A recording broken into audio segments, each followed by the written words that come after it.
Mic check. 1, 2, 3, 4, 5, 6, 7, 8, 9, 10. Nothing. Mic check. 1, 2.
Aviation Safety, Operations, and Innovation will come to order.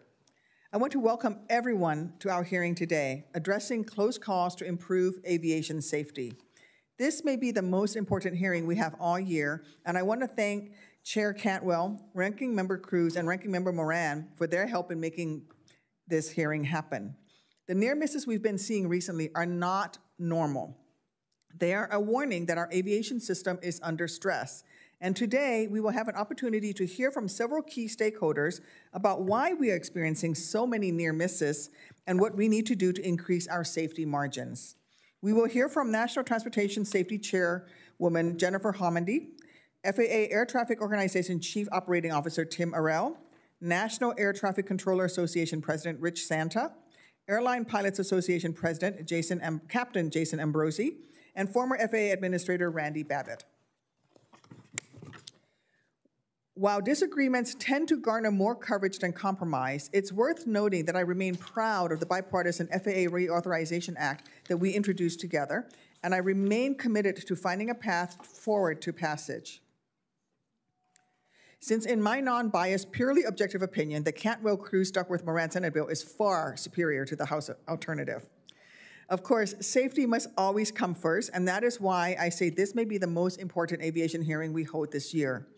Our nation is experiencing an aviation safety crisis. Near misses are happening way too frequently, and I refuse to be complacent in waiting to act until the next runway incursion becomes a fatal collision. A wave of retirements and buyouts drained valuable experience from the United States aviation system, and coupled with a surge in demand, created essentially a perfect storm that's eroded the system's safety margins down to dangerously thin levels. In far too many near misses, the difference between a close call and a deadly disaster has depended on a single individual taking emergency action along with some good luck. According to the New York Times, in a recent 12-month period, there were 300 accounts of near collisions involving commercial carriers. That's almost one near miss per day so far. And I think we've got some images behind us here. The darker image behind me is a still picture from a video recorded by an individual riding in the jump seat of a JetBlue Flight 206 while landing at Boston Logan Airport. It shows a Hop-a-Jet charter flight crossing the runway they are about to land on and reveals how JetBlue 206 came within 400 feet of the charter flight crossing from left to right in front of them while taking off from an intersecting runway. Despite that Hop-a-Jet charter flight receiving explicit instructions to line up and wait.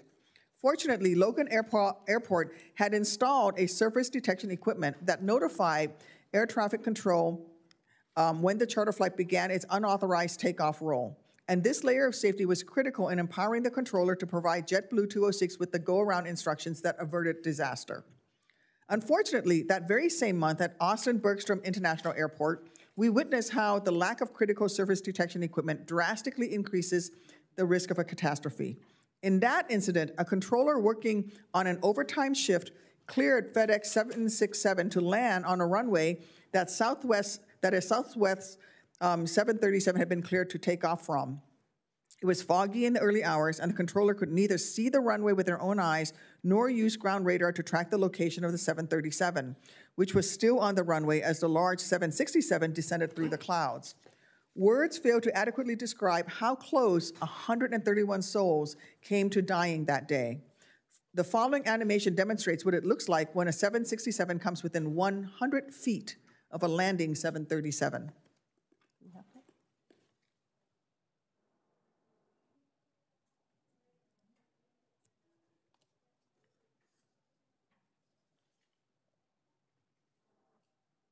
Here it comes.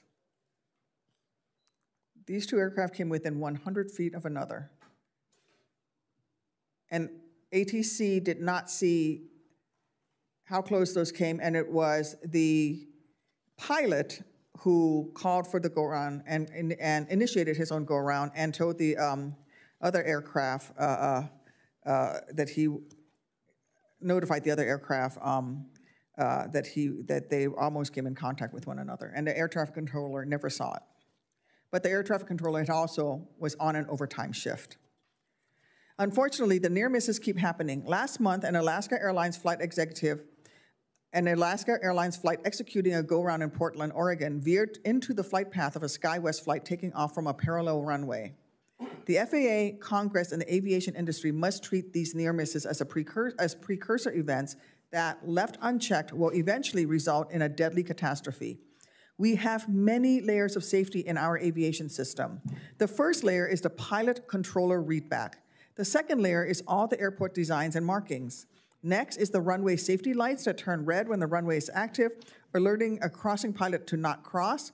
In ideal situations, the fourth layer is a ground radar tool. And of course, the last line of defense lies with the flight crew, especially the captain and first officer. Despite multiple layers of safety, far too many near misses have come down to the last line of defense.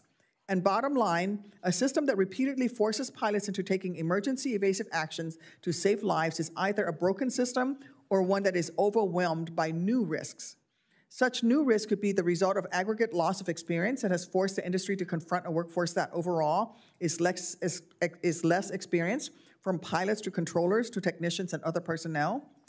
It appears that we've been fortunate to have experienced pilots in many of these instances who prevented a close call from becoming a disaster. But continuing to count on such good fortune is neither sustainable nor responsible. I hope we'll hear more about this from our witnesses, but one thing we already know, now is not the time to weaken or water down the post-Kogan era safety system. Now is the time to strengthen it. This includes prioritizing one of the most vital pillars of our aviation safety system, air traffic control. Look, every air traffic controller has the privilege and pressure of working in a role that is inherently stressful, even on a good day. But that reality is no excuse for our current status quo, which forces controllers to regularly work 60-hour weeks because an estimated 99% of airports are understaffed, in addition to many airports lacking important runway safety technology. As both a pilot and a passenger, I refuse to accept a status quo that places the lives of our constituents in the hands of civil servants who are overworked and utterly exhausted. More than a decade ago, the FAA established a new pilot rest and crew less rule. This action aligned with the growing body of knowledge demonstrating that optimizing human performance requires optimizing rest and recovery. And when it comes to optimizing performance, the stakes could not be higher for ATC. FAA prioritizes the problem of fatigue controllers, and Congress must invest in these critical American workers to ensure that ATC staffing levels are sufficient to end, once and for all, the era of forcing controllers to regularly work 60 hours per week, and often without the benefit of vital safety technology and tools. I look forward to hearing from our witnesses today about how we can work together to enhance safety and get our margins back to where they need to be. I now recognize Ranking Member Moran for his opening statement. Chair Duckworth, thank you very much. Thank you for convening this hearing. Thank you for your cooperation in working with me and others to see that this subcommittee and this full committee accomplishes its task in regard to aviation. The FAA manages one of the world's most complex aviation systems. In fact, the most complex aviation system. It oversees more than 45,000 flights a day and almost 3 million airline passengers.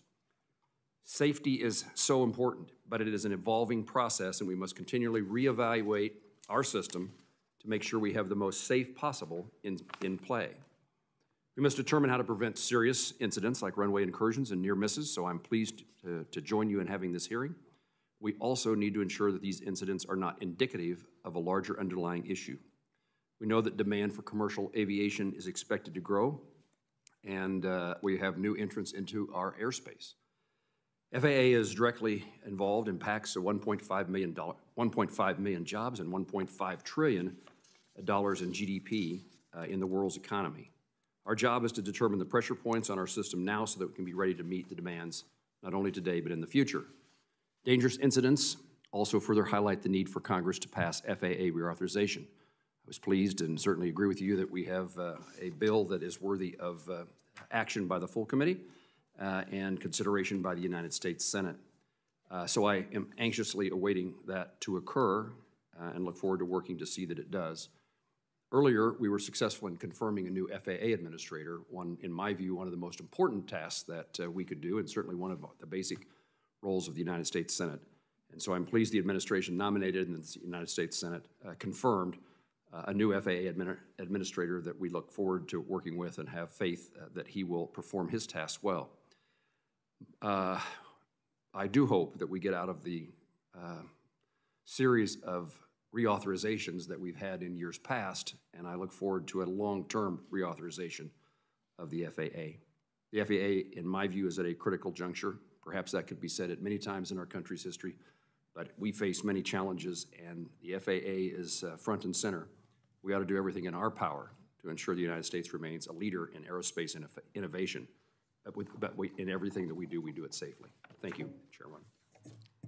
Thank you, Senator Moran. I will now turn it over to Main Committee Chairwoman Cantwell for her opening remarks. Thank you, Chair Duckworth, and thank you to Senator Moran for this important hearing. I can't think of two people better prepared to lead the safety charge and aviation charge on our committee than the two of you. So thank you for doing this hearing. And I so agree with both of your comments. I think you outlined exactly why we're here this morning, that it is a constant task to be on top of innovation and safety and competitiveness.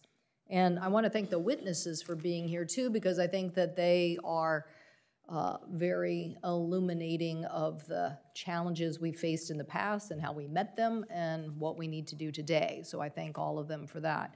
The Aircraft Certification, Safety, and Accountability Act outlined some new ways in which we could improve safety. One of those was to basically say that we should have a trend report every year to better listen to some of the safety trends. This hearing this morning is really a reflection of that. It is about what trend we're seeing now and why we want to do more to fix it. So I want to applaud the NTSB for their leadership on this particular issue of near misses. I think that they have sounded the alarm, and I think you're sounding it again today. And it's one of the reasons why, as Senator Moran said, we need to get an FAA authorization bill, because it has some tools in that bill that will help us meet this challenge. First and foremost, NTSB Director Homendy basically is saying in her testimony, for controllers, we have cited staffing shortages, which lead to scheduling issues, fatigue, lack of or deficient supervisory oversight, distraction, ineffective scanning, and the need for value-added training. That's a, end quote there, a summation of her testimony. That is why we need the additional FAA air traffic controllers that are in the FAA bill of over 3,000 people to help us meet this balance. We cannot have people working 6 days a week. We need people who have the ample amount of rest and capability to deal with, as my colleague Senator Duckworth said, probably one of the most stressful and challenging jobs there is. Secondly, I think Ms. Homendy also outlines correctly the important attributes of the Air Surface Detection Equipment Program, ASDEX, which is a ground radar and electronic technology that allows controllers to track surface movement of aircraft and vehicles. And in the airports where we have this technology, guess what? Things have worked well.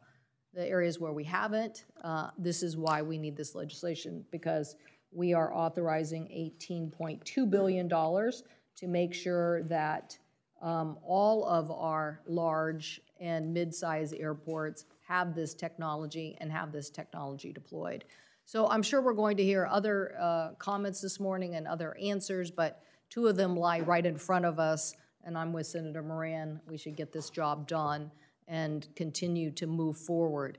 I'm a believer, as he is, that aviation is going to continue to grow, and we want it to, and that the international competition is also going to be there. So we have to lead, get it right, and demonstrate that we have the capacity to grow in the future and to get it to be the safest system in the world. So with that, thank you, Madam Chair, again for this important hearing. Thank you. Senator Cruz is not currently here. He's the ranking member of the main committee. We will reserve time for him to give his opening remarks when he does attend. In the meantime, we will go ahead with witness testimonies. I would like to go ahead and recognize Ms. Jennifer Homendy, Chairwoman of the National Transportation Safety Board, for your comments. Thank you. Thank you so much, Chair Duckworth, and thank you, Senator Moran and Senator Cantwell, for leading on this issue and for having me here today.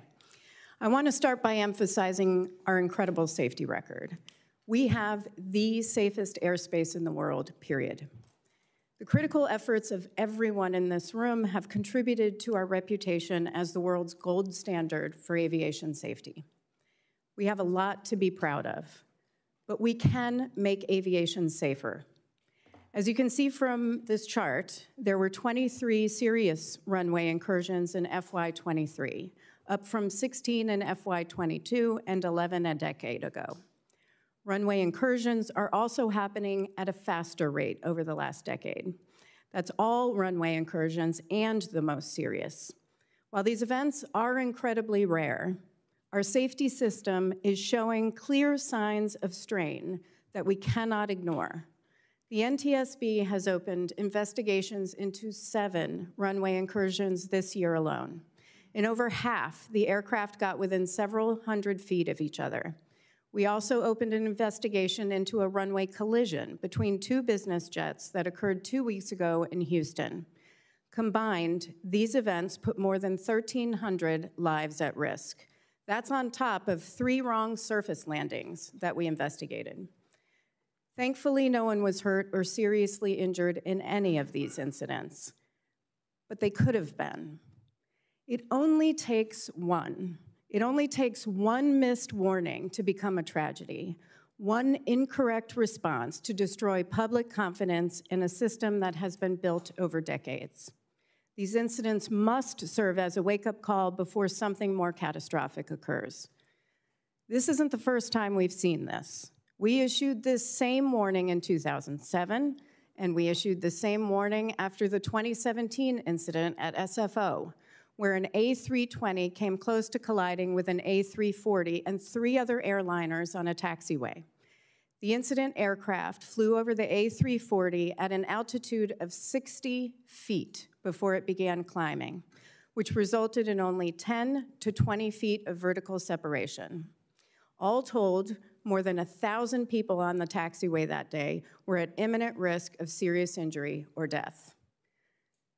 I know you're going to want to talk about our open investigations and get details on those. The NTSB is incredibly careful to gather all the facts and evidence around an incident before drawing conclusions or making safety recommendations. While I cannot discuss the details of our open investigations, I can share a few of what we're seeing. In the wake of the pandemic, we're experiencing a massive resurgence of air traffic. But we're also seeing significant ATC shortages, resulting in mandatory overtime, fatigue, distraction, and less opportunity for meaningful value-added training. On the flight deck, fatigue and distraction are leading to deviations from federal aviation regulations. Across the entire industry, we have a newer workforce who need training and mentorship. And we're seeing people that are struggling with significant mental health challenges. All of this is compounded by a lack of technology to ensure redundancy and protect against human error. Redundancy is the foundation of our stellar aviation safety record. It has served as the model for preventing accidents and crashes in all other modes of transportation. All that's to say, the current strain on our aviation system and its workforce cannot be underestimated. Before I close, I want to thank all of you for being staunch supporters of the NTSB. But now I need your help. The NTSB needs the resources to carry out our vital safety mission. We received $145 million in the President's FY24 budget, which is included in the House mark. The Senate is at $134.3 million. We need the Senate to match that number of $145. Our agency's staffing and funding levels have remained somewhat stagnant since 1997. The small increases have gotten to well-deserved pay increases for our staff. But since I've become chair, we've accomplished a lot. We've eliminated our backlog entirely. We've boosted staffing, and we've made significant investments in IT. Thank you for your continued support, and I'm happy to answer your questions. Thank you, Chairwoman Homendy.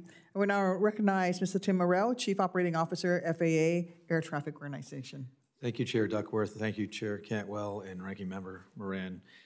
Thank you for the opportunity to testify along with my fellow professionals on an issue that has been referred to as close calls and near misses.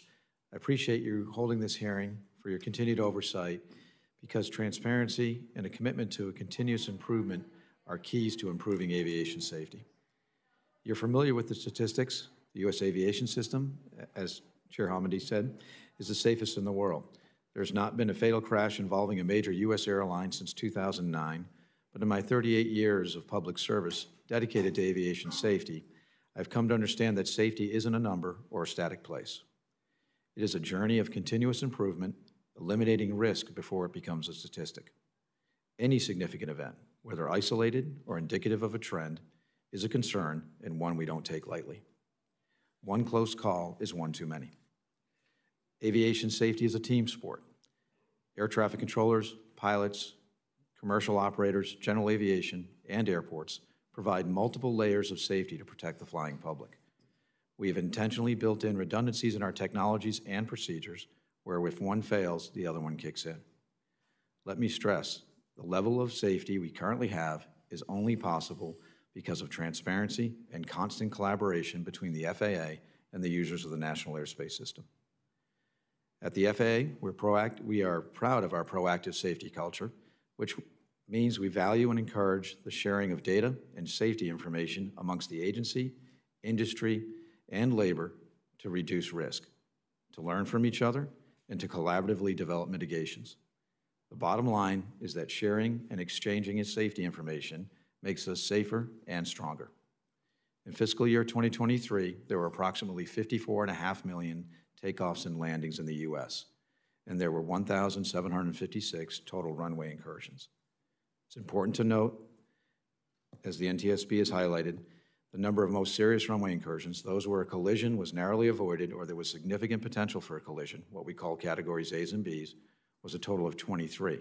And back to my point about transparency, all this information is available to the public. However, even though significant runway incursions were only 1.3% of the total number of operations, any number is unacceptable. And we are earnestly pursuing the elimination of all significant safety events in the system. Our goal is 0 significant safety events. Transparent and collaborative reporting revealed an uptick in the most significant events early, and the FAA immediately responded through the administrator's call to action and other initiatives. A safety summit that was held in March of 2023 brought together more than 200 safety leaders from across the aviation industry, including labor representatives from NACA, ALPA, and PASS, to discuss ways to enhance flight safety. NTSB Chair Homendy spoke there as well, and that's where we committed to a goal of 0 significant safety events. This is the same collaborative approach that was used to virtually eliminate the risk of fatalities aboard U.S. commercial airlines. The FAA has held a number of surface safety summits with individual users of our national airspace system, such as general aviation, air carriers, business aviation, and airport operators. We hear a lot about technology solutions, and those are certainly key. We are fast-tracking technologies to address specific safety concerns on the airport surface and are deploying a surface awareness technology at those locations that currently do not have a surface surveillance system. The trend overall is going down, but it's not enough. As I stressed at the beginning of my testimony, while we're proud of our safety culture and the progress we have made, we do not have the luxury of complacency. We are optimistic that our ongoing work in collaboration with industry and labor will continue to lead to greater safety improvements. The FAA will remain vigilant and continue collaborating with everyone that utilizes the National Airspace System to enhance safety with a goal of eliminating significant safety events. Going forward, 0 has to be the only acceptable number. Thank you again for the chance to speak on this critical issue, and I look forward to answering your questions. Thank you, Ms. Arel. I now recognize Mr. Rich Santa, President, National Air Traffic Controller Association, for 5 minutes. Chair Duckworth, Ranking Member Moran, Chair Cantwell, thank you for this opportunity to testify today. The most important action Congress can take for the safety of the National Airspace System would be to pass a long-term, comprehensive FAA reauthorization bill before the end of this year that directs the FAA to adopt a controller staffing target that has been developed by the Collaborative Resource Work Group as the basis for the FAA's controller workforce plan, and to maximize controller hiring for the duration of that bill. There are over 1,000 fewer controllers today than there were a decade ago. Continuing to follow the same flawed model that the FAA utilizes after more than a decade of missed hiring goals and missed staffing projections will continue this downward trend. A new approach is desperately needed.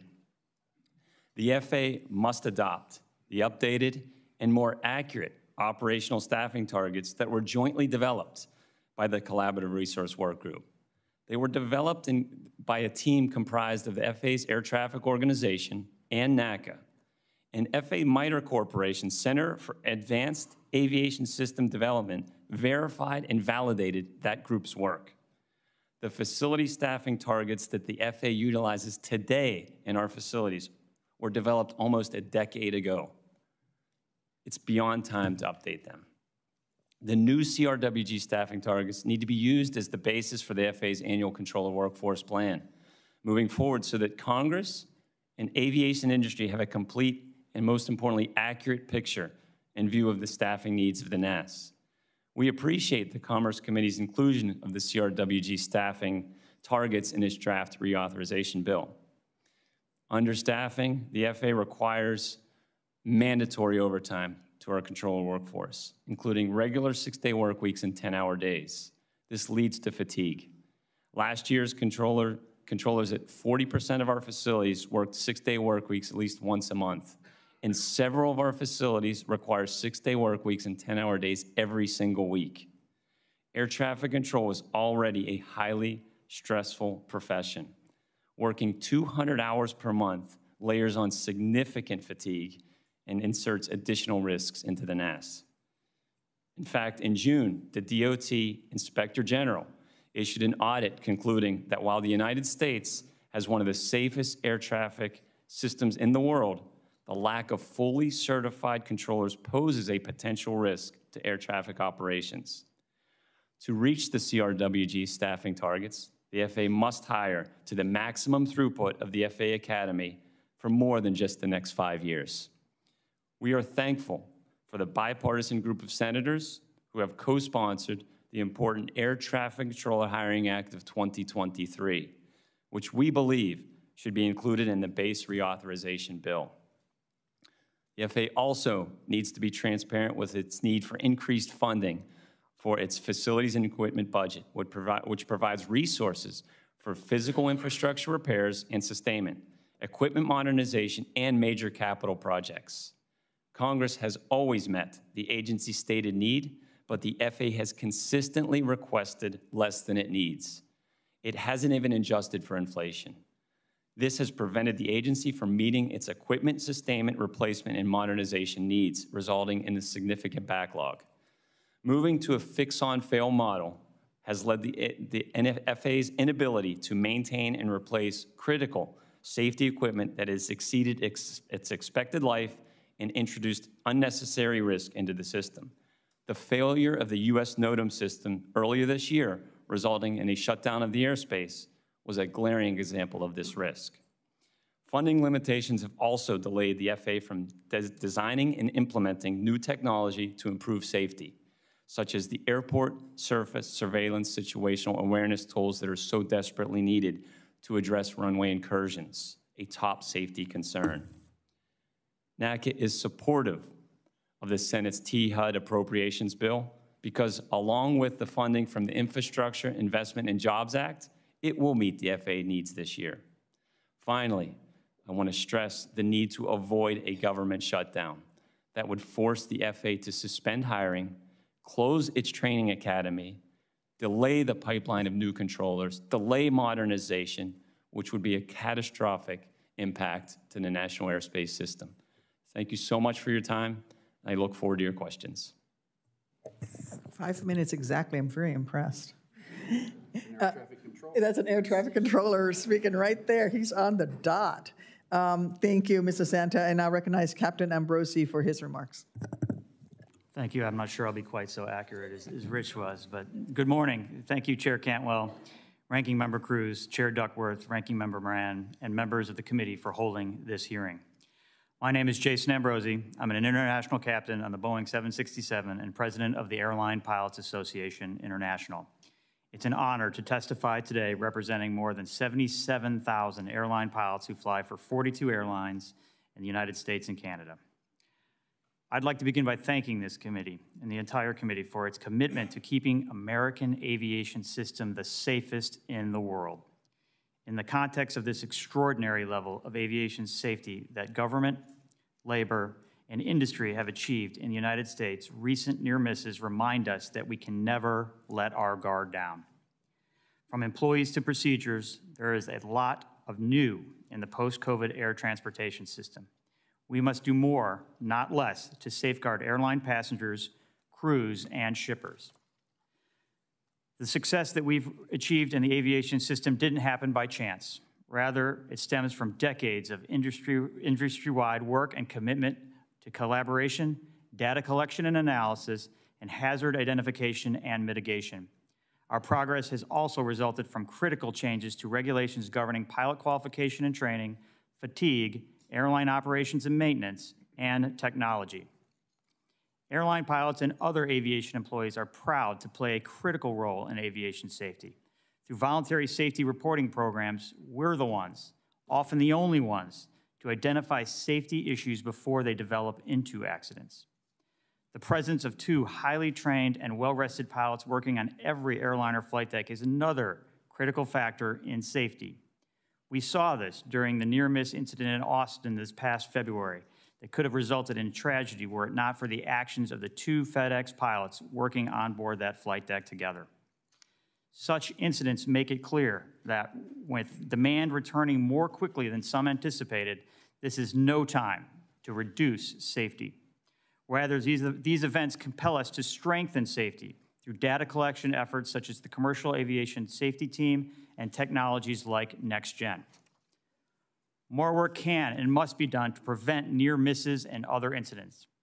ALPA is calling for expanding the capabilities at more U.S. airports in areas including flight profile optimization, STARS remote surveillance displays, ADS-B out equipage, and NextGen equipage.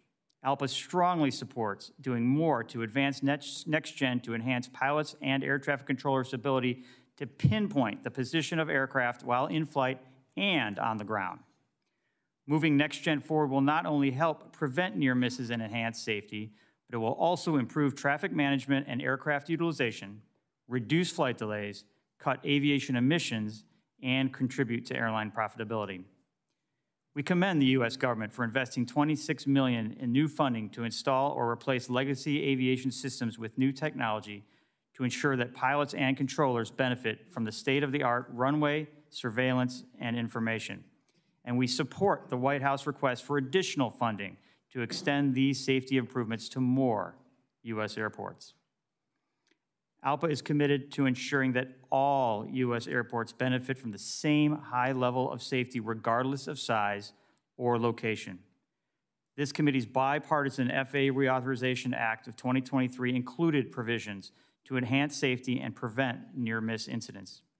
We thank you for your focus on these important safety advancements.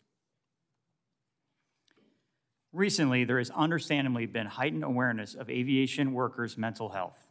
No one is more committed than ALPA to ensuring that airline pilots are fit for duty and have the support that they and all of us need when facing challenges.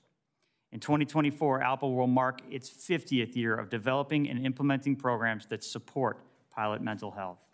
Our work has set the standard for the global airline industry and is even used by other industries and countries. However, we as an industry must do more. We applaud this committee for addressing this issue in your 2023 reauthorization bill. This is a good start, and we stand ready to work with any stakeholder to make improvements in this critical area. Thanks to this committee and its commitment to collaborating with labor and other aviation stakeholders, U.S. air travel is extraordinarily safe.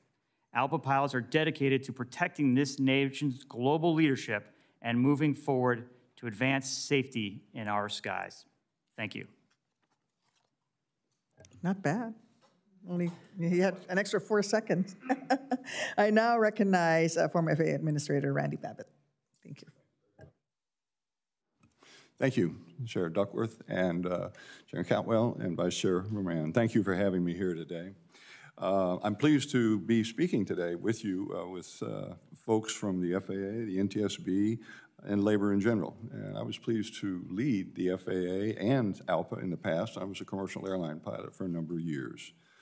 As ALPA president, I worked back in the day with Administrator Hinson to launch the FAA's Aviation Safety Action Program. We also secured one level of safety, and that's when we moved Part 135 operations and their regulations to comply with 121 operations. We all, at that point in time, we also required each of our ALPA pilot groups to establish and embrace professional standards. And as President Obama's FAA administrator, I worked with the FAA safety professionals, which had been, we updated the pilot rest rules, which had been on the NTSB's most wanted list for about 2 decades, so we got that done. We worked with carriers to implement the Aviation Safety Information Analysis and Sharing System. We advanced work with a commercial aviation safety team, CAST, which reported in 2008 that the risk in fatal commercial accidents had been reduced by 83%. And all that work was done in conjunction and working together with all the parties. However, in mid-2009, I testified before this very committee after a tragic accident. And knowing we must do more to enhance aviation safety, I instituted a call to action urging unions to focus on professionalism and professional standards committees. We asked the carriers to adopt voluntary safety and data sharing programs. Data, when shared and acted upon without fear and no retribution, is what makes us safe. And this remains critical, as it's clear that what got us here today is not a guarantee will take us into the future. A lack of accidents today is simply not a good predictor of future accidents. Our environment is changing, and recent close calls and incursions are symptoms of strain. And I highly urge a strong refocus on professionalism, eliminating complacency if it can, and boosting crew resource management throughout our operations. And as our operating environment evolves, the training of our professionals has to advance with it. Flight simulators can be used in structured training courses to accurately recreate the experience of flight operations in a fully immersive experience, forcing pilots to encounter aircraft malfunctions, rare events like rapid decompressions, emergency descents, high-speed rejected takeoffs, dual engine failures, severe icing conditions, flight control malfunctions, full stalls, and doing all of this without placing any lives in danger. Simulators also present the opportunity to incorporate actual accident and incident scenarios into training. Pilots should experience the factors that led to the accidents and learn how to successfully recover so that such accidents never happen again. The tools are here. It's backed by substantial data, and yet there's a hesitation to act. But the FOCA rule was never meant to be static. The Safety Act clearly directs that proper, quote, supplemental training may be used to offset flight time requirements when doing so brings us to a higher level of safety. And as knowledge and training techniques progress, additional training credit should be well used to improve, excuse me, both safety and skills.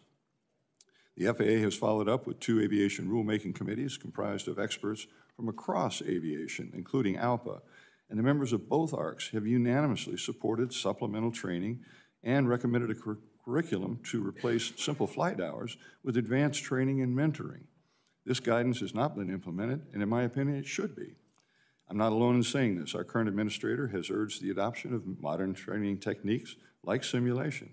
And earlier, I joined with 8 former FAA administrators and 2 former ALPA presidents, I happen to be in both buckets, to urge the adoption of tested and trusted new technologies to strengthen air safety.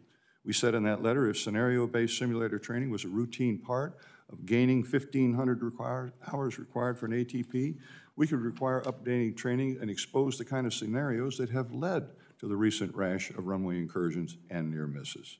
We also said, as pilot training and technology evolves, it's the responsibility of the FAA and policymakers to evolve with it. Well, that concludes my message today, and I look forward to answering your questions. Thank you.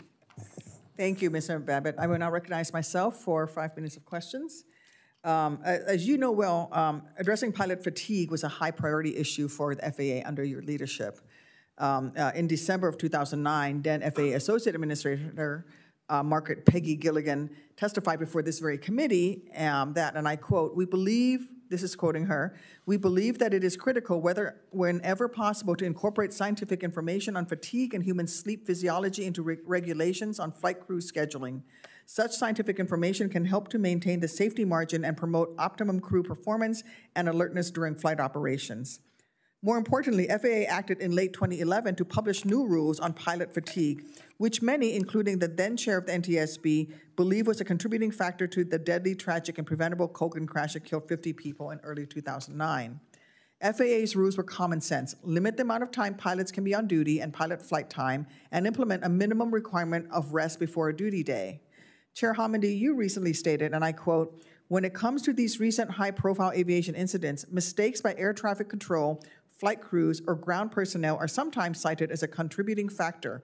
But is it really human error when 96% of your workplaces are exhausted and don't have adequate staffing?"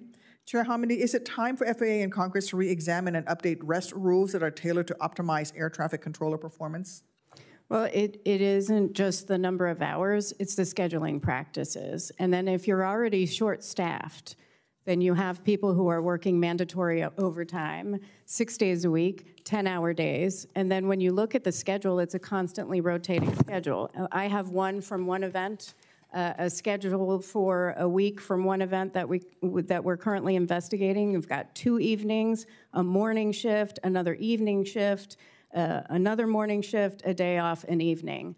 All of that can impact your circadian rhythm. So, and then where you end up with that is distraction, fatigue, you're missing things, you're forgetting things. That's all an impact. I feel like, you know, what was taken as the minimum amount of rest has now become the standard way that we schedule folks, and I don't think that that is sustainable. President Santa, could you share the air traffic controller workforce perspective on why rest rules are needed to better protect ATC crews and the flying public? Thank you for the question. It comes down to the redundancy and the resiliency of our staffing. We're so short-staffed in most or many of our facilities that service air travel right now that we don't have the opportunity or the capacity to have a 5-day work week with 8-hour days. The norm, like you said, keeping the system active, keeping the capacity at the level that it is expected to be, requires 6-day work weeks and 10-hour days due to the fact the hiring FAA's model of hiring and what they produce on the controller workforce plan has exacerbated the situation, resulting in 1,000 fewer controllers in this elevated aviation upturn. It's unsustainable, and it needs to be changed through FAA reauth because the FAA has been unwilling to collaboratively involve these new processes. Thank you. If Congress's primary role in passing the Airline Safety Act of 2010 was to prevent future Kogan era-type disasters, one must recognize that it has been a success, starting with a 99.8% reduction in Part 121 fatalities since enactment, since when the rules went into effect. We must never take the post-Kogan safety system for granted, and that's why I strongly oppose tinkering with the 2010's law statutory requirements, including the 1,500-hour rule. Now, as a military pilot, I flew simulators, and I agree. If you have 6 degree of motion, full immersion simulators, that is an immense tool and a very useful tool. But I do think that if we just substitute some of the 1,500 hours and just say structured simulator time, but don't specifically say what type of simulator, what kind of training that's going to be. You can burn holes in the sky in a simulator just as well as you can burn holes in the sky in a 152. So I think we need to be clear when we say, let's talk about simulators, that we're talking about full motion, 6 degree, full immersion simulators, and not Microsoft Flight Simulator sitting in a hotel ballroom someplace. Our safety management system protocols do not appear to be accounting for new risks in our system, and the aggregate of these risks, such as less experienced workforce and pervasive air traffic control shortages. Mr. Ambrosi, at a time when we have a 737 and a 767 flying within 100 feet of each other, and every other month seems to bring a new chilling runway incursion or near miss, would you agree that the most prudent and safest course of action would be to add additional experience and training requirements rather than seeking to weaken or water down the 1,500-hour rule? Well, thank you for the question. Absolutely. It's an all of the above. You need that real-world experience as well as better training. So it's an all of the above. I do think that what we can do is, as you're trying to get to that 1,500-hour rule, we could break that down and say you actually need a certain number of IMC hours, you need a certain number of cross-country hours, and be very specific in that, which is what happens in the military, which is much more structured than the average person trying to get to 1,500 hours at the local FBO. I am out of time, over time, and with that, I will recognize the Ranking Member Moran for his questions. Chairwoman, again, thank you. Mr. Santa, thank you for highlighting the importance of no shutdown.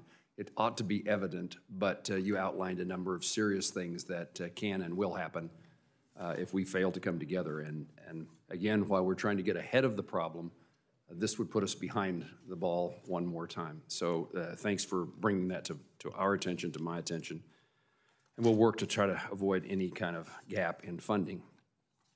Chairman Homendy, thank you for reminding me. I'm a new member of the Transportation HUD Appropriations Subcommittee, and I will take your suggestion, your request to heart. It's not always that I get asked to follow the House lead, but I appreciate you bringing that to my attention as well. Mr.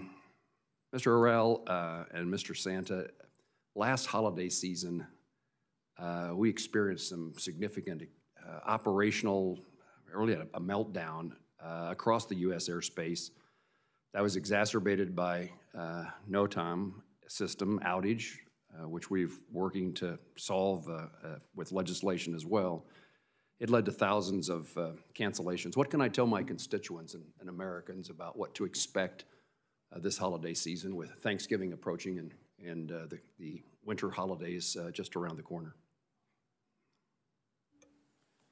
Thank you, Senator.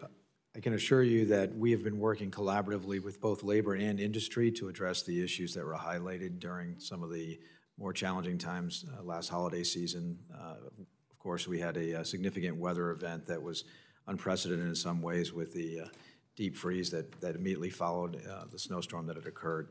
I just met recently this week with all of my counterparts across the airlines. They're in a much better position as far as their overall staffing, their operational control, and the amount of coordination they do with the FAA. Additionally, while we're working to prioritize and train as many controllers, hire, train, and certify as many controllers as possible, while we have a long way to go, many of the facilities are much healthier than they were previously. And then we work collaboratively to the extent possible to have as many people in place to support those peak holiday periods. Once we were through the Christmas and New Year holidays last year, the follow-on holiday travel periods where we see that peak in demand were much smoother, had much less interruptions. We certainly had some challenging weather events that we don't expect traffic to fly through, but overall the recovery from each of those weather events, generally speaking, were one-day recoveries versus the multi-day type of recovery that you saw last year. So we feel in a much better position than we did last year, and we're continuing to get better. Thank you for the question. I'm going to assume that the government doesn't shut down because that changes everything. Ironically, I was sitting here thinking that's related to the shutdown. I was thinking it personally. I may need to be flying because I can't get home because of a shutdown during the holidays. So this is not a personal question necessarily, but maybe. So I'm going to take the actual aspects of our situation and not the changes in weather and the situation, because we are not healthier than we were last year control-wise. I think FAA's own numbers indicate we have potentially 6 more air traffic controllers than we had last year system-wide.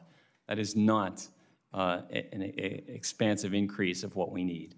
We're at, if I can get the numbers here, our certified air traffic controller number right now is 10,721. Using their decade-old number, we should be at 13,097. And using the new collaborative resource work group number, we should be at 14,335. It's an unhealthy system that needs maximum hiring by the FAA's own mission for 10 years to get us to the old number. 10 years of maximum hiring at the current throughput to get us to a 10-year-old number. At that point, it would be a 20-year-old staffing number in our facilities. What role does the size of the class and the capabilities of training and education in Oklahoma City at the Air Traffic Control Training Center, what role does that play in the lack of necessary air traffic controllers? I do admit, I think the capacity is right around 1,800, potentially to 2,000. And Tim and the FAA are working to try to increase that along with us, moving some of the ancillary things out of Oak City. But the more throughput we get, the more controllers that we can hire, the more success we will have sooner. We cannot unqualify the standards or the professionalism or the expectation that when you certify in a facility, you're capable in doing this most challenging profession at the highest level. So challenging, but more throughput is needed. Without changing the qualifications, there's nothing wrong. In fact, it's very helpful to increase the size of the class. Absolutely. If we can increase the throughput without changing the qualifications, it's much needed. Thank you. Chairwoman Cantwell. Thank you. Thank you, Madam Chair. Captain Ambrosi, pilots have rest requirements. Why is that? Because we need rest. We absolutely need rest. And, you know, out of the 2010 bill, there was a lot of reforms, not just pilot training, but we went to a science-based fatigue, flight and duty time, rest rules about eight years ago. And it's been a success because now it's based on science, not some arbitrary number where it limits our duty day instead of just flight time. But, you know, having an adequately rested pilot or controller or anyone that's a frontline worker is essential. Well, that's where I was going, because to your side there is the chair of the NTSB, and she's saying she's worried about their fatigue level. So as a captain, you're worried about the air traffic controller fatigue system? I think Rich is probably better to comment on how their scheduling goes, because I'm not an expert in air traffic control scheduling, but I can tell you as a pilot, our rest is essential. So I would imagine it would be similar for them. Thank you. So I wanted to ask about this also. Did you want to make a comment about that, Mr. Santa? Okay. The air surface detection equipment model. One of the things that technology does do is it helps illuminate the risks, and certainly in a busy environment, and certainly one in which people are paying attention to lots of different things, the fact that it can be a more illuminating visual so that it's getting people's attention is also part of this system. We have, in the Senate bill, increased the funding $18.2 billion over 5 years, and an increase that would put money to, as I said earlier, upgrade all the large and mid-size airports. I'm assuming all of you support this investment, but if you could just give me a verbal yes. Yes, but we'd always also like technology in the cockpit of an airplane. The same technology you're saying? There is direct alerting technology to pilots that can alert them that they're on the wrong runway, that they're on a taxiway, or that there's something in front of them. Okay, just down the line, if they support this language that's in the bill. Absolutely. Absolutely, thank you. Absolutely. Yes, Senator. Okay, so it takes, my understanding is it takes almost a year to get all this implemented, even if we got this bill passed right now. So I'm assuming, Chairwoman Homendy, that you think this is something we should work with and dispatch to get this technology deployed as soon as possible. Absolutely. It has prevented some almost accidents, and so we need the technology. Again, we need technology for air traffic controllers, but we also need technology in the cockpit of airplanes. But the situational awareness, I think, Mr. Babbitt, back to the original next-gen days, the whole concept about next-gen is to digitize our system off of the radar system, but the whole aspect of it on the ground that would also give you situational awareness was one of the things trumpeted by the bill. And we can sit here all day and probably think about why we're in this situation of near misses. I think you described it accurately. You're coming out of the COVID and ramping up in traffic. We have situations where we don't have the workforce that maybe we would give us the rest time, but we do know that we have technology solutions that if we just got them deployed, this would help. Well, and usually what I hear when I talk about technology is it's too expensive and we don't have the resources. We have to give the FAA the resources to invest. They need those resources. So we are strongly supportive of giving them the funding that they need to succeed at their jobs. Thank you. Thank you, Madam Chair. Thank you, Chairwoman Cantwell. Next to speak will be Senator Sinema, recognized for 5 minutes. She's via remote.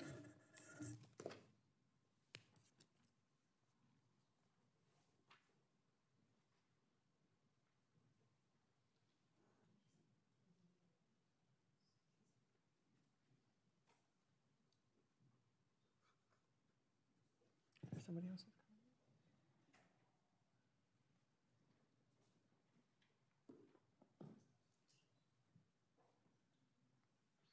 We can move on to the next senator who's waiting to speak and come back to Senator Sinema when she's available. I also have Senator Thune. Is he available?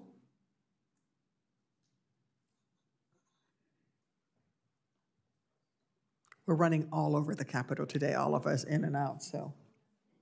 Madam Chair, can you hear me? Now I can. Senator Sinema, you're recognized for 5 minutes. Wonderful, thank you. I apologize for the technical difficulties. Thank you to each of our witnesses for joining us today. Aviation safety is the FAA's mission, and I have long stated that the United States needs to remain the gold standard of aviation safety. To continue to set that gold standard, we need to continue to utilize all the tools available to us and hold hearings like this one to discuss opportunities to advance aviation safety. I appreciate the committee's emphasis on not simply maintaining safety, but innovating to improve our national airspace. The number of near misses makes it clear that now is the time to act to improve safety. It's unacceptable to wait for a tragedy to force us into action. We've heard a lot today about how essential simulator technology is for training air traffic controllers because it allows hands-on training for emergencies and unforeseen events without endangering actual aircraft. In fact, the FAA specifically called for updating simulator technology for air traffic controllers in response to recent near misses. We should all have this same desire to use the most advanced technologies to update our pilot training rules.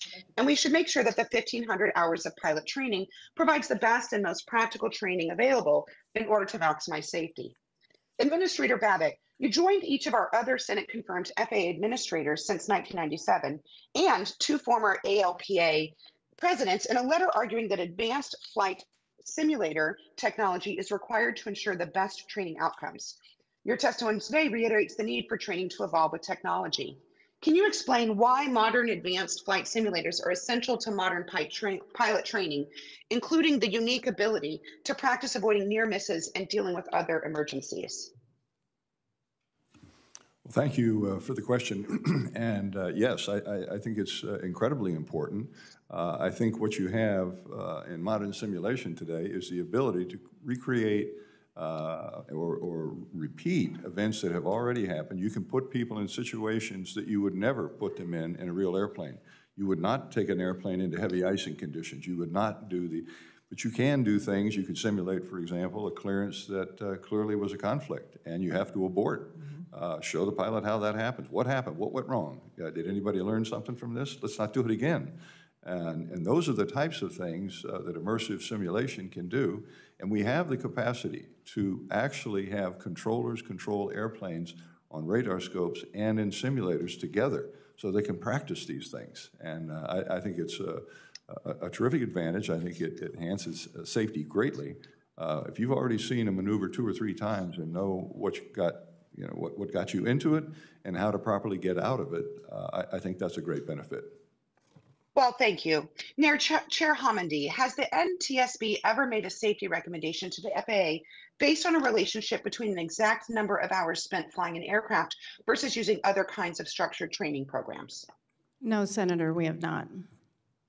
Thank you. Now, Chair Homendy, do you agree with each of the former FAA administrators and Administrator Whitaker that based on your experience at the NTSB, incorporating the most advanced simulator technology into structured pilot training programs may play a role in improving safety outcomes? Yes, there is a role for technology. What doesn't exist is the safety data to show how much sim time and how much actual flying time is the right amount. Thank you. Now, Mr. Santa, as discussed here today, air traffic control staffing is an integral component of our safety in our national airspace. I understand the FAA has the authority for direct hiring of individuals into en route and terminal facilities from FAA certified colleges and academies, such as Arizona State and Embry-Riddle Tech universities. Now, I could do this by reviving the Collegiate Training Initiative, or CTI program. You yourself went from the community college of Beaver County through CTI and were directly hired into a chronically understaffed facility. Do you think the FAA should establish a program like this to direct hire into facilities to supplement the staffing of our facilities across the country? Thank you for the question. It would certainly be valuable to increase the throughput and subsidize the academy, but as I said before, the standards can't be lessened by those schools, and the oversight needs to be maintained. Thank you. And my last question, Mr. Santa, today at most airports, controllers still use paper flight strips to keep track of flights. I've actually seen it myself in Arizona.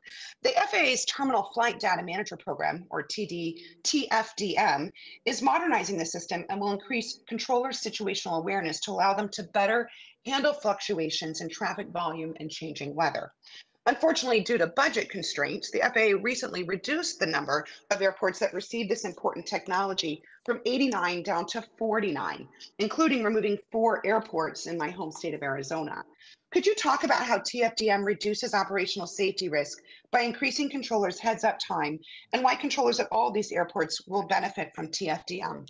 It's not only TFDM, but it's all modernization is stalled, and every tool and every implementation of new collaboratively determined technology helps our controllers with separation, surface surveillance, management of traffic and capacity.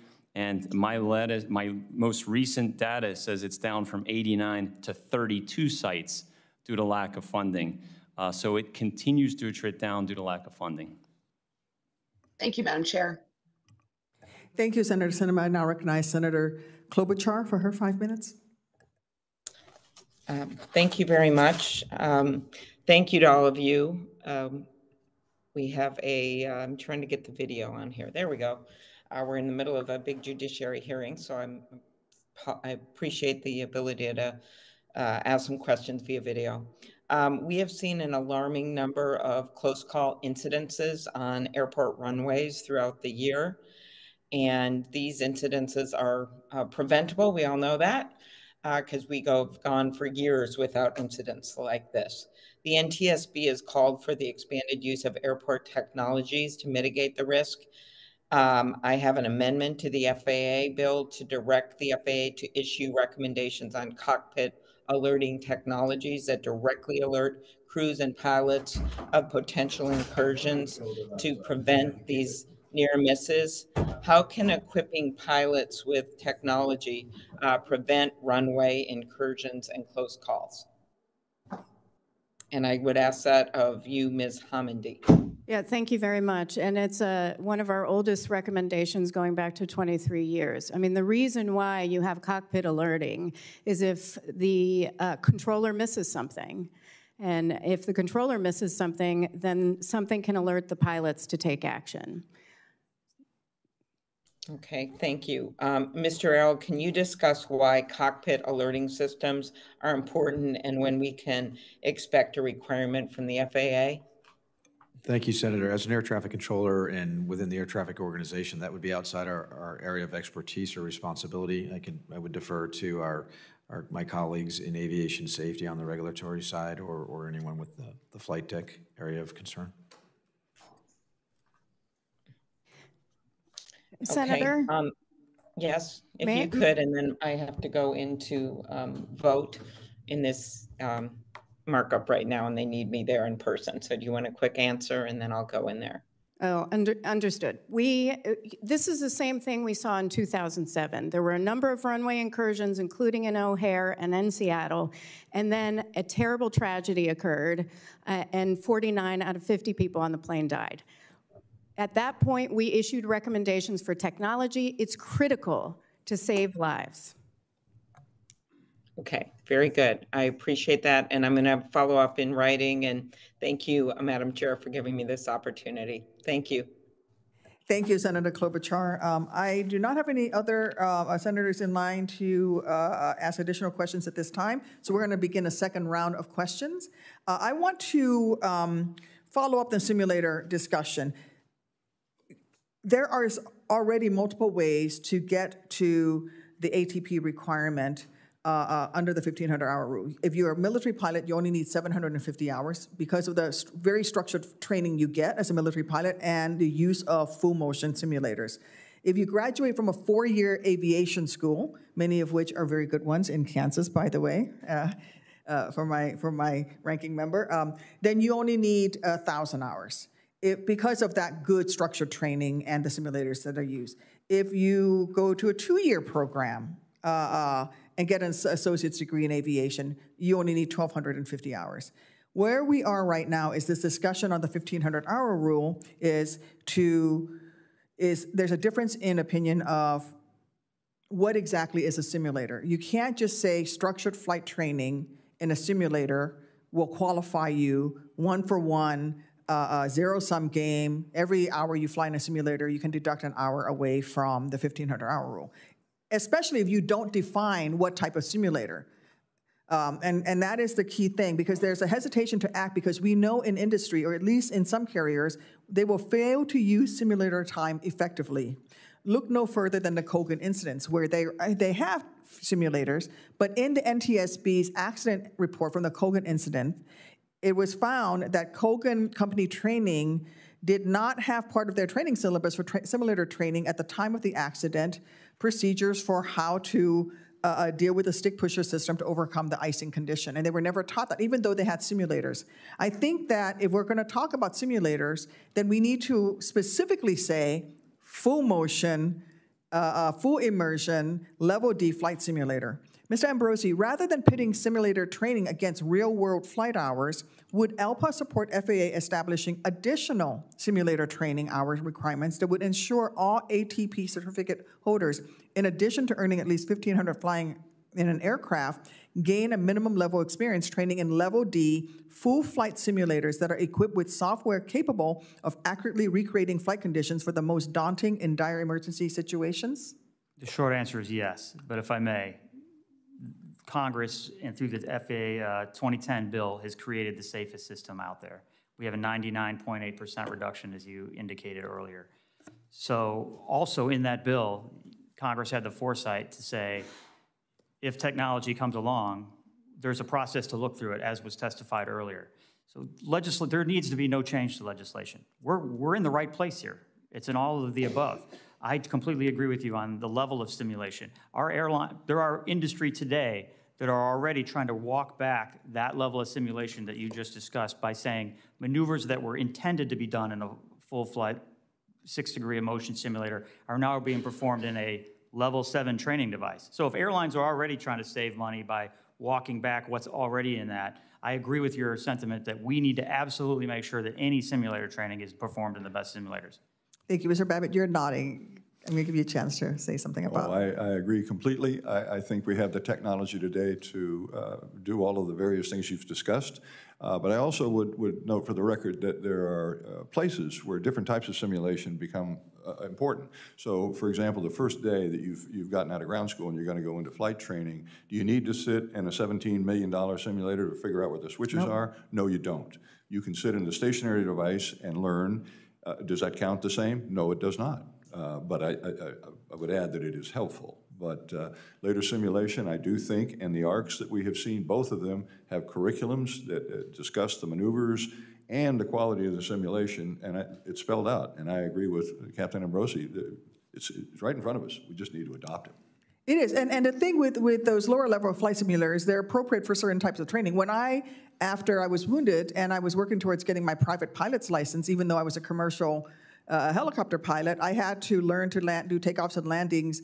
I fly with just my one left prosthesis on. I don't wear a right leg, and I had to learn crosswind landings, and we did that in the Redbird simulator, right? Very, lower technology until I got good with it, proficient with it. But none of that time counted towards the minimum amount of time that I would need. We don't subtract that time. Right. That is in addition. That's why I proposed the Experienced Pilots Save Lives Act, and my bill would actually build on being more clear about what type of training you need before you become a first officer with an ATP. So for example, I think we need 900 hours of cross-country flight time, 200 hours of that should be, 200 hours total should be night flight time, 375 hours of flight time in the class of airplane for which you're seeking your rating, 75 hours of instrument flight time in actual IMC, 200 hours of cross-country flight time in an airplane as a pilot in command or a second in command performing the duties of PIC while under the supervision of a PIC, 50 hours of night flight time. We want pilots to have actual flight time experience that is relevant. We don't want them in a 152 burning holes in the sky, but you don't want to do that in a simulator either. And I think that is part of the discussion we have to have here is how do we get to 1,500 hours? How do we get to that first officer's seat in that commercial airliner, whether it is a regional jet or a 737 or whatever that is, and we have to do that in a way that we put forward the best, safest pilots possible.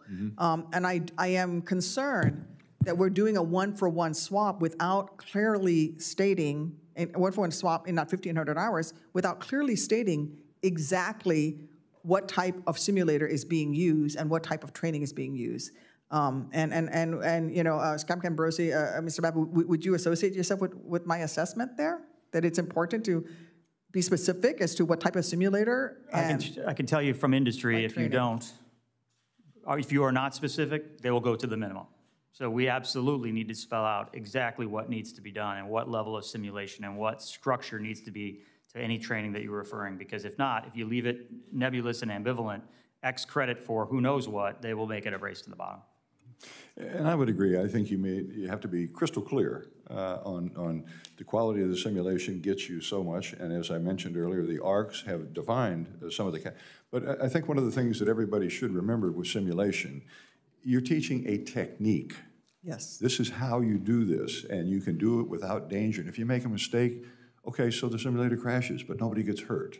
Yes. But you won't do it again. And so it's a technique training, and I think that you can't use that completely to say, well, that's all the flight time I need. No, that's not accurate either.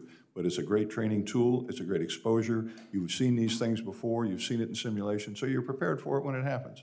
Early pilot told me a long time ago, good pilot's never a surprise pilot. Thank you, Mr. Babbitt. I'm going to indulge further. I'm going to give you extra time, Mr. Moran. Mrs. Santa, I want to get back to this crew rest idea. We understand and base air crew rests on scientific methods, as Captain Ambrosi has mentioned, and that's really important. I remember when I was at Walter Reed, one of my first surgeries for which I was conscious I was going to go into surgery for was going to be a 14-hour surgery, and my surgeon came up to me just as they were putting the anesthetic into me that would put me under and said, I've been planning this all week. I know exactly what I'm going to do. It's going to be 14 to 18-hour surgery. We're going to take care of you. You're going to be great. I've been up all night thinking about this. And just as I was about to go to sleep, the last thing I remember saying to him was like, did you get any sleep, doc? Because I would feel better knowing that you'd gotten some sleep. And so I want, Mr. Santa, to give you time to talk about this rest issue, because I do believe that we've gone to a point with air traffic controllers, because there's such staffing shortages, because there's such demand, that we're going with the minimum rest required in order to give someone before they show up for work the next day. And that minimum should not become the standard. Thank you for the time. I just want to clarify a few things. Our schedules are in accordance with the orders to allow enough crew rest. It's the expansion of 10-hour days and 6-day work weeks that really exacerbates the fatigue and introduces potential risks. With a fully functioning and fully staffed air traffic control facility, that would be lessened. The FAA's chronic statement is we can get more productivity out of our controllers, and we need to change the schedules of our controllers. No, the answer is not continuing to burden us with more fatigue and continuing to burden us with more effort and work. It's hiring the right amount of controllers so that our facilities are not 70 and 60 and 80% staffed. It's untenable, and it needs to be corrected through hiring and not changing the standards. Thank you. Senator Cruz is recognized for 5 minutes. Thank you, Madam Chair. I'd like to start off with Mr. Arel. For the past decade, the FAA has met or nearly met its hiring goal for air traffic controllers. This year, the FAA hired 1,500 future controllers to go through the ATC Academy. Next year, that number will be 1,800. But 30% are likely to wash out. Add in retirements and other constraints, and how many controllers will we be at next year? Thank you, Senator. Repeat the question. How many controllers total we have or higher? I just want to how many will we be at next year? As we continue certified controllers, we expect to be over 11,000 certified controllers, making our way up. We intend to continue to hire at our maximum current rate of 1,800 or slightly better in the near future. So at this rate, it would take years for the FAA to hire enough controllers to meet the need, especially given that it is a multi-year process from initial hiring to becoming a fully certified controller. Would an additional ATC controller training facility help boost capacity and improve retention and performance of the workforce? Senator, one of the challenges that we have, or the greatest challenge, is not the physical space or the amount of the academy. It's the number of retired controllers, either military or FAA, that are available to provide instruction and are willing to locate to where the region where the academy may be. Some of the strategies that we're trying to explore is augmenting the training in our current Oklahoma City Academy for upper radar classes out to other federal facilities and freeing up that finite number of instructors that are available to provide that instruction to focus on new hires at the Academy. So it's a delicate balance of trying to find the right qualified people to provide that training. Thank you very much. Chair Homendy, thank you for being here today and staying on the subject of air traffic controllers. An OIG report says 77% of critical ATC facilities are understaffed, with New York Terminal Radar Approach Control at 54%. Given that a majority of the critical ATC facilities are understaffed, are you concerned about the impact of that on safety of the airspace? Absolutely. I'm happy to continue. Please. Okay. I just wanted to be respectful of your time. Absolutely, I am worried about safety. What's happening from the staffing shortage is that air traffic controllers are being required to do mandatory overtime. And what happens with mandatory overtime? It ends up leading to fatigue and distraction, which is exactly what we're seeing as part of these incident investigations. And it all just comes down to the shortage of staffing. You recently said that, quote, the FAA system for certifying pilots and mechanics hasn't kept up with the science around mental health, let alone modern attitudes, and called it an open secret that current rules incentivize pilots to lie about their mental health history or avoid seeking health. Yesterday, I sent you a letter expressing my concern about this issue and asking what safety changes should be made. Does the FAA and the NTSB have a full understanding of how pervasive pilot mental health issues are? If we just took CDC numbers of 1 in 5 U.S. adults live with a mental health challenge, that's about 58 million Americans. And then we look at FAA's civil airmen statistics, which show that there are about 757,000 pilots, including students, recreational, sport. Then you're looking at about 114,000 to 151,000 pilots that have mental health challenges. People are suffering in silence. Captain Ambrosi, it's very concerning that ALPA and the FAA refused to comply with the National Academy study that Congress asked for in the 2018 FAA reauthorization. It is Congress's job to provide oversight of federal programs, and both the FAA and ALPA deliberately stood in the way of that by refusing to provide data owned by the federal government needed for the report. And I would urge ALPA to reconsider your refusal to cooperate. Turning to a question. In October, an Alaska Airlines pilot tried to crash an airplane. The pilot has claimed to have been suffering from mental issues and had taken psychedelic mushrooms in the days prior to the incident. Do you know when the Alaska Airlines pilot was last drug tested? I do not. Does ALPA support additional drug testing requirements for pilots to make sure that they haven't been abusing substances before they fly? The ongoing drug testing program is reviewed regularly. I'm not an expert on the drug testing program, but pilots are one of the highest scrutinized professions out there. We go through regular drug testing, regular checks in training, line checks, line observations. So an extremely rare incident is this. I share your outrage at this specific incident. However, you know, it calls for a panel to discuss mental health is what we should do. So why did ALPA refuse to cooperate with the National Academy study that Congress had mandated? So I think the HIMSS program is being conflated with pilot mental health. The HIMSS program is a occupational substance abuse and treatment program, and we actually did cooperate with the Academy. However, as the study notes, ALPA is not the owner of that database. So I received your letter yesterday. I'm happy to do more research on it and reply with in writing and meet with your team to discuss further by the deadline. Thank you. I appreciate that. Senator Thune. Thank you, Madam Chair. Let me just start by saying that the wider use of new technologies has and will continue to improve ATC and airport situational awareness. And I also see technology playing a crucial role in training more well-rounded and well-prepared airline pilots.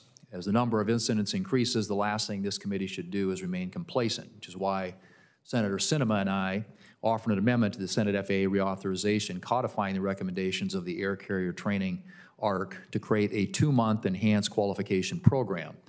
This detailed course of instruction paired with advanced simulator training from seasoned airline pilots would expose trainees to the cockpits of the jets that they would actually be flying, and importantly, allow them to experience what it's like to handle challenging and dangerous situations in those cockpits. Mr. Babbitt, your bipartisan letter calling on Congress to expand the use of simulator training stated that, and I quote, requiring the repeated practice of the prevention of and recovery from myriad real-world accident scenarios in full-motion flight simulators will make better pilots, end quote.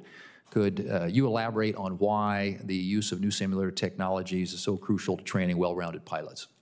Sure, and thank you for the question. I think the ability we have today with the modern simulation exposes pilots to situations that you simply wouldn't put them in. We killed a number of pilots in the past, accidents, practicing engine failures on takeoff in real airplanes. If it didn't go well, they died. And we learned from that, and we've now created scenarios. The other thing I think we get in the simulation world is the ability to put people in an environment, and I don't just mean in the airplane environment, I mean in the cockpit environment. You have 1,500 hours. Is any of that with another pilot? Are you always just a pilot in command? And the answer, you could be. Well, that's not what you're going to do when you go over to work as a commercial airline pilot. You're going to be in a crew situation. You need to understand crew resource management. You need to know what happens when the captain is suggesting something that you don't think is operationally correct. Have you learned how to deal with that? You do in a simulator. And so I think all of these lead us to much better trained. They've been exposed to many things that you simply won't get exposed to. Are you going to fly your light airplane into a heavy thunderstorm and hail? No, you're not twice. You know, these do put us in situations where you can learn from it. Wow, we'll never do that again. I see what happened. I'll give myself as an example. In 1981, there was a tragic accident in wind shear in Dallas-Fort Worth. Every airline pilot in this country had to go get an hour in the simulator because Airbus, Boeing, and the FAA together changed the technique to recover from stalls. Every pilot in this country had to go get an hour in the simulator, and I remember mine. They said, just shoot the approach and recover just like you knew how to do. And we did, and we crashed. They said, now we're going to use the new technique. We learned it, and it was great exposure. And we've learned so much. Wind shear is not the problem that it was back then. So I think simulation adds a huge layer of learning and expertise and coordination to the system and safety. Thank you. Ms. Homendy, I fully recognize the value of cockpit experience, and I see time in real aircraft as an essential part of training airline pilots. Or I'm concerned that the rote accumulation, as Mr. Babbitt has noted, of flight hours doesn't provide trainees with adequate exposure to commercial aircraft or prepare them for the unexpected, potentially dangerous scenarios. Do you see a role for the enhanced use of new technologies, including advanced full flight simulators to improve exposure of prospective airline pilots to scenarios that they couldn't otherwise encounter in real aircraft? Yes, there is always a role for simulators as part of training, but the most realistic scenario-based training so that pilots become proficient. Okay, thank you. Let me just, if I could, Mr. Arel, during my time as chairman of this committee, we considered and enacted the FAA Reauthorization Act of 2018 and included prioritization of next-gen upgrades to bolster the nation's air traffic control system. These upgrades, in addition to employing concepts such as dynamic airspace management, will allow the United States to better utilize existing infrastructure, increasing the capacity and efficiency of the NAS. Recent ATC issues at airports across the country have certainly highlighted the need for modernization. From your perspective, what technology upgrades should be prioritized to avoid preventable incidents like those we've seen around the country? Thank you, Senator. Anything that it helps to increase situational awareness for everyone involved is a great technology improvement. And the agency is in the process of doing a technology sprint, launching 3 areas of technology, one around approach runway verification, which will be or is available in all of our approach control automation systems now and can be programmed locally to detect wrong surface landing. There's the runway incursion device that will be deployed in the next year to year and a half at over 70 towers to provide an audible and visual alarm to controllers if they were to clear someone for takeoff or landing on a runway that had been released for another activity. And then lastly, a surface awareness initiative that we've kicked off for rapid acquisition and hope to have in place at our first facility by June of '24 for commercially available services that provide situational awareness similar to what any pilot can bring into their aircraft now with an iPad, and they have good situational awareness of aircraft operating around. So anything that increases the sharing and real-time exchange of data between aircraft operators and air traffic controllers and provide that common situational awareness as well as safety logic is all helpful. Thank you. And Madam Chair, my time has expired, but I have some additional questions I'd like to submit for the record. Thank you. Without objection. Senator Hickenlooper? Thank you, Madam Chair. And thank all of you for being here. This certainly is a timely opportunity to make sure that we get not just senators educated, but the broader population of our country and the world. Mr. Arel, let me start with you. The cost to build a traditional air traffic control tower can reach up to $20 million. For airports serving rural communities, this can be a real impediment. In Colorado, we have the Northern Colorado Regional Airport, which is actually going out and trying to build their own tower to attract new and reliable air service from airlines by making sure that they do install a remote tower project. So if approved by the FAA, this will, without question, grow the local economy. It's important for the FAA it's important that the FAA safely integrates leading edge technology into our aviation system. So my question is, what is the FAA doing to spur innovation and safety in these regional airports that really do play such a big role, such as Northern Colorado Airport, in pursuing remote tower projects? Thank you, Senator. My organization works closely with our NextGen organization as they explore remote tower technology, and certainly there's an opportunity there and some promise. The initial technology that's been evaluated to date did have some shortfalls. I can tell you as a former controller, what we want to make sure is that the system works, that it's reliable, and that it provides that equivalent level of safety that we see in a staff tower. There is, again, some promise. We're continuing to do that work. Our NextGen office is bringing additional technology into our tech center in New Jersey, where we're allowing vendors to bring in that technology, demonstrate it, build that level of trust prior to us issuing a certification that it meets that same standard as our staff towers. Great. I mean, anything I say, I've heard this, we're watching part of this from the office, the safety first is what pretty much the mantra that I expect in what we've been hearing. Ms. Homendy, these recent runway near misses, these incidents of close to catastrophic proportions have seemed to be increasing at an alarming rate. in September, DIA, Denver International Airport, sorry, opened a new taxiway that hopefully is going to eliminate what they call a hotspot, where aircraft volume has increased risks of unintended, or not unintended, but all of airspace collisions. The bipartisan infrastructure law continues to make strategic investments to improve airfield lighting, to modernize runways, taxi infrastructure, improve safety. Which effective project designs, which best practices does the NTSB recommend that airports should implement following these recent runway safety meetings that, I assume is happening nationwide? We don't have any current recommendations on that. I think we may have past recommendations that we've closed, and I'm happy to give those to you. Great. I think it is obviously a national issue, and I think the more ways we can look at it, the more successful we'll be. Mr. Ambrosi, the Bureau of Labor Statistics estimates that there'll be a 13% increase in the need for pilots by 2030. Some people think that might be conservative. Obviously, aviation is a key part of our economy, job growth. It also affects a lot of other components and elements of our economy. Among the many pathways available for an aspiring student to become a certified pilot, airlines are also establishing dedicated academies. United Airlines has their Aviate Academy to further increase the training available to young pilots. Obviously, I think this increases safety. In Denver, we have Metropolitan State University, which is the first university in Colorado to be accredited by the FAA to offer a curriculum to aspiring pilots so that they can achieve a restricted air transport pilot certificate. And MSU is partnering with a number of affiliate flight schools in the communities in the greater metropolitan area.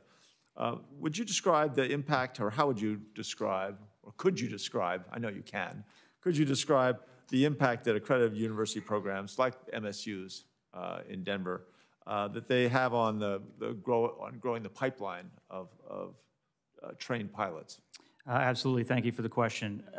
As you know, there's more than one pathway to getting that ATP, and having an academic program such as that, a 2-year degree gets you a 250-hour reduction, a 4-year degree gets you a 500-hour reduction, gets you that RATP, as you mentioned.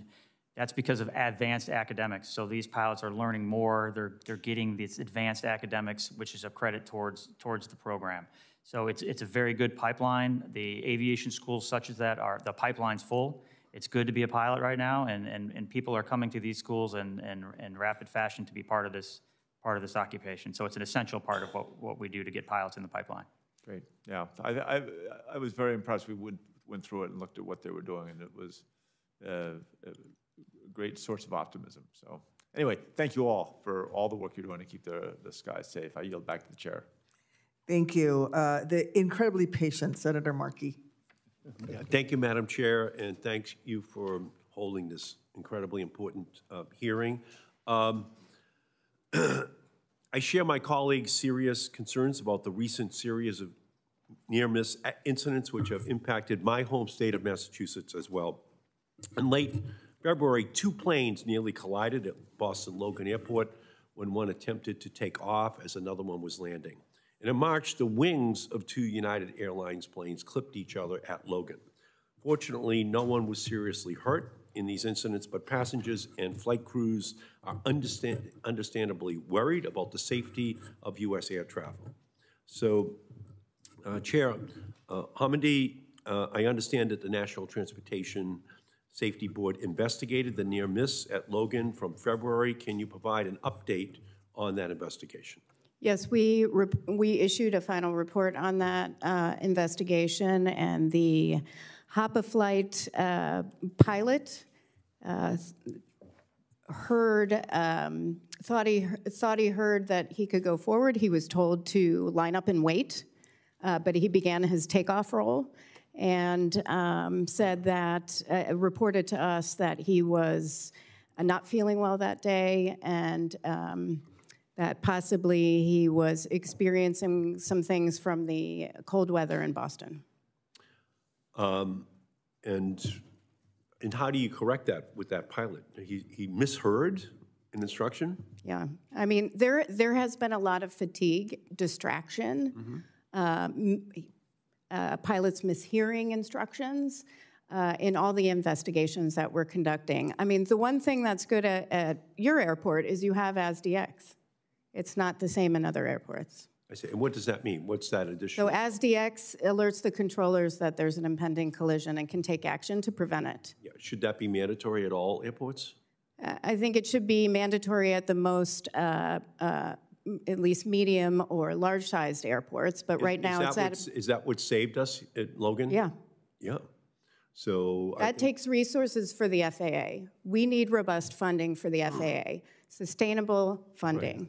Yeah, but again, like when you're driving a car, if the driver makes a mistake, the airbag is still there as the backup. Exactly. It provides the safety net. And that's what FTX is. That's right. It's the airbag. It's the extra safety measure where there has been operator error. So I think that's something that we should absolutely be talking about. And I'm glad, again, I'm glad that NTSB is investigating these incidents.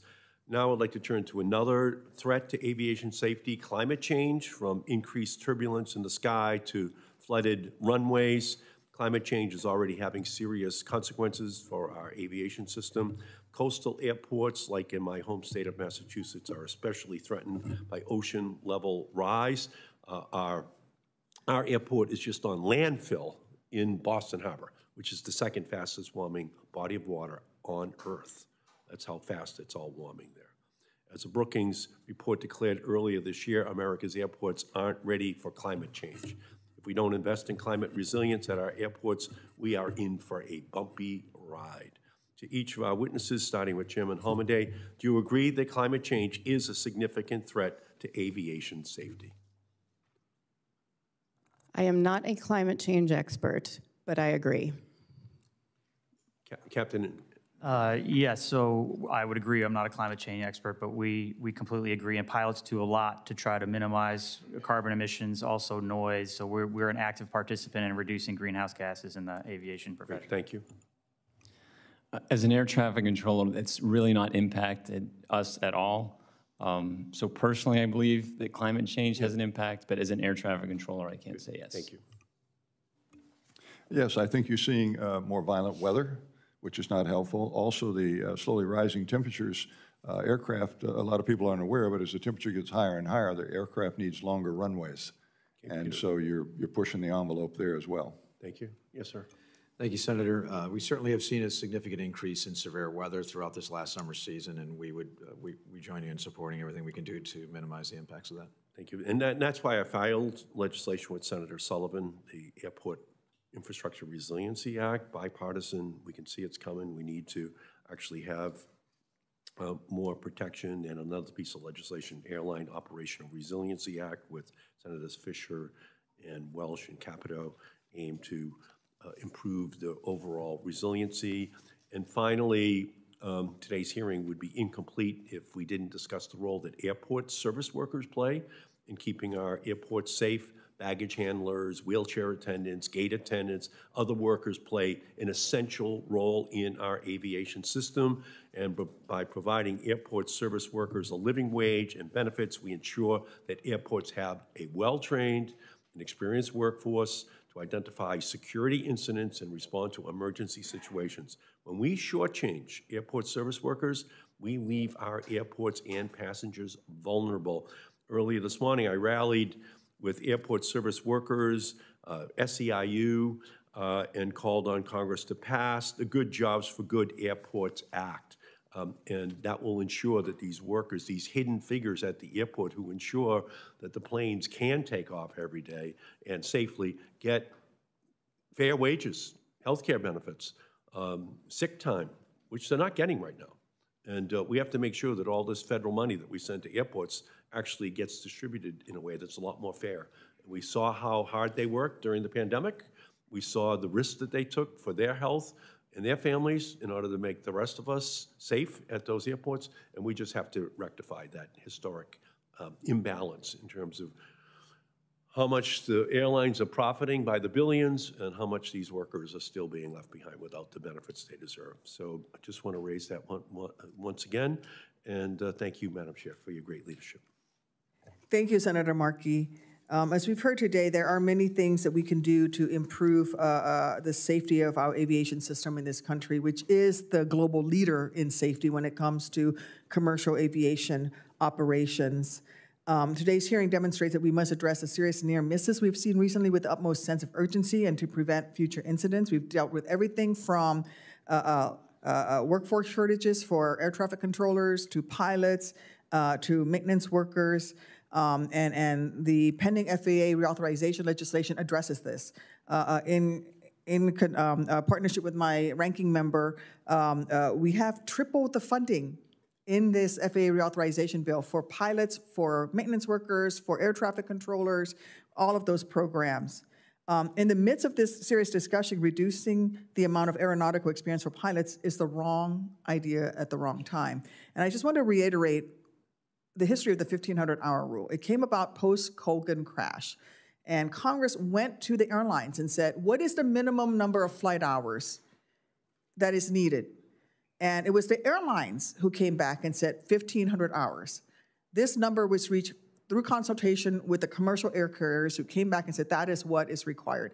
And that level has kept us safe, has kept the flying public safe in the years since. There are already multiple ways to become a commercial airline first officer. There are multiple ways already to get that ATP. Not every pilot that ends up in a commercial airline as a first officer has 1,500 hours. You can be an airline, you can become a military pilot, 750 hours. You can go to a 4-year aeronautical program with a very structured training program, very rigorous program. You can do 1,000 hours. You can attend at any one of our great 2-year programs. We have many of those in Illinois, very proud of them, 1,250 hours. And then for those who don't go through any of those formal programs, who just go down to the local FBO and start learning to fly, and that is a very legitimate, valid way to work your way in, it's 1,500 hours. Rather than watering down existing safety standards, we must always be looking to enhance aviation safety. Today, we've discussed the fact that a simulator is not a simulator, is not a simulator. We cannot forget that the United States can only lead in aviation if it leads to aviation, if it leads in aviation safety. And again, if we're going to be talking about simulators, we need to be clear what type of simulator we're talking about. Because as Captain Ambrosi says, if you just say structured training and don't define what that simulator is, there will be a race to the bottom by the airlines to go with the lowest level simulator, the cheapest level simulator possible. And that is not going to be beneficial to the flying public.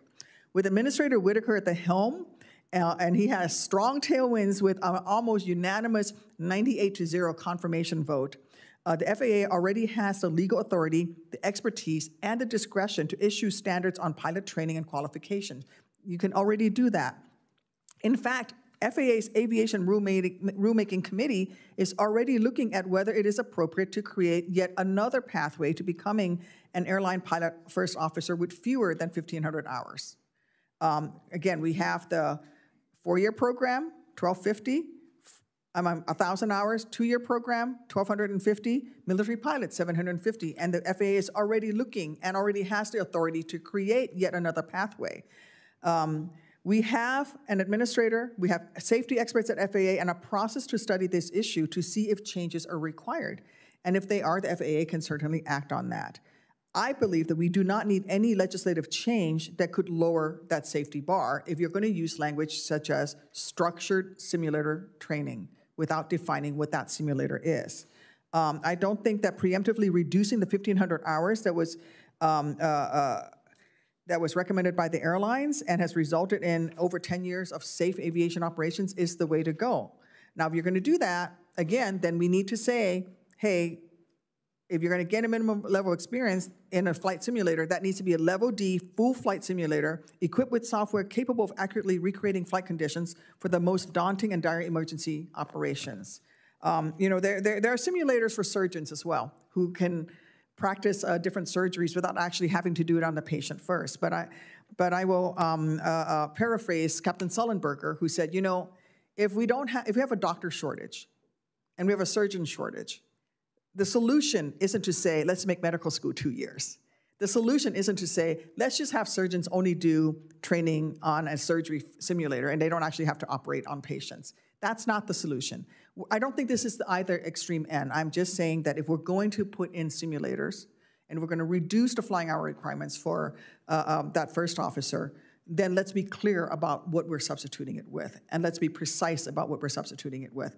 Let's have a curriculum for what that is going to be. Again, you can fly holes in the sky in a simulator just as well as you can fly holes in the sky in a 152.